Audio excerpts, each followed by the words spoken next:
रमन एक छोटे से गांव में रहता था, जहां वह हर रोज अपने खेतों में काम करता था।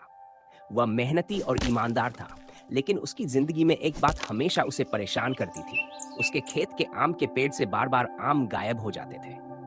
गांव में बहुत से लोग इसे बंदरों की शरारत बताते थे, लेकिन रमन को इस पर यकीन नहीं था।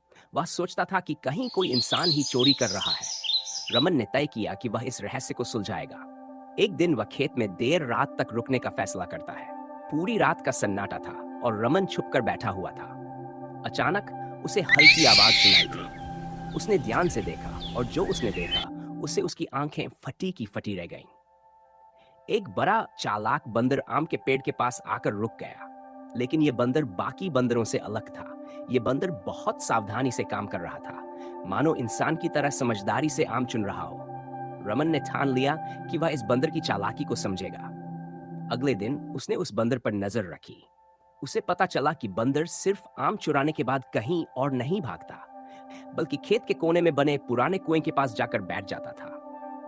रमन को अब इस बात में गहरी दिलचस्पी हो गई। वह धीरे धीरे उस कुएं की तरफ बढ़ा, लेकिन जैसे ही उसने बंदर के पास जाने की कोशिश की, बंदर अचानक वहां से गायब हो गया। रमन ने सोचा कि इस पुराने कुएं में जरूर कुछ राज छिपा है। उसने साहस जुटाया और कुएं के पास जाकर अंदर झांका।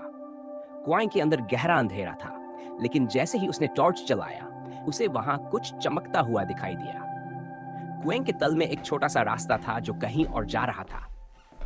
रमन ने बिना सोचे समझे उस रास्ते पर चलने का फैसला किया। रास्ता लंबा और संकरा था। रमन के दिल की धड़कन तेज हो गई थी और हर कदम पर उसे ऐसा लग रहा था मानो कोई उसकी हरकतों पर नजर रख रहा हो। अंत में वह एक गुफा में पहुंचा। गुफा के अंदर उसने देखा कि वहां बहुत सारे आम पड़े थे और साथ ही कुछ पुराने सोने के सिक्के भी। ये देखकर रमन हैरान रह गया। उसे समझ नहीं आ रहा था कि यह सब क्या है। तभी अचानक वह बंदर गुफा के दरवाजे पर प्रकट हुआ, लेकिन यह बंदर अब और भी अजीब लग रहा था। उसकी आंखों में एक अजीब चमक थी और वह धीरे धीरे इंसान में बदलने लगा। रमन ने घबराकर पीछे हटने की कोशिश की, लेकिन वह हिल भी नहीं पा रहा था।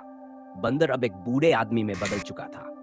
उसने रमन को बताया, मैं इस जंगल का रक्षक हूं। यह सोना और आम मेरे हैं।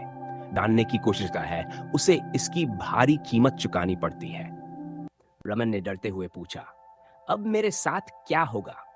बूढ़े आदमी ने मुस्कुराते हुए कहा, तुमने अपनी समझदारी और साहस से यहां तक पहुंचने की कोशिश की है, लेकिन अब तुम इस रहस्य के बारे में किसी को नहीं बता सकते। तुम्हें यह जगह हमेशा के लिए छोड़नी होगी। अगर तुमने किसी से कुछ कहा, तो यह बंदर फिर से तुम्हारे पीछे होगा।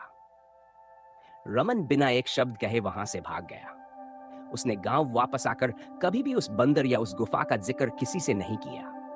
लेकिन हर बार जब वह अपने खेत में जाता, उसे लगता कि कहीं न कहीं वह बंदर अब भी उसकी नजर रख रहा है।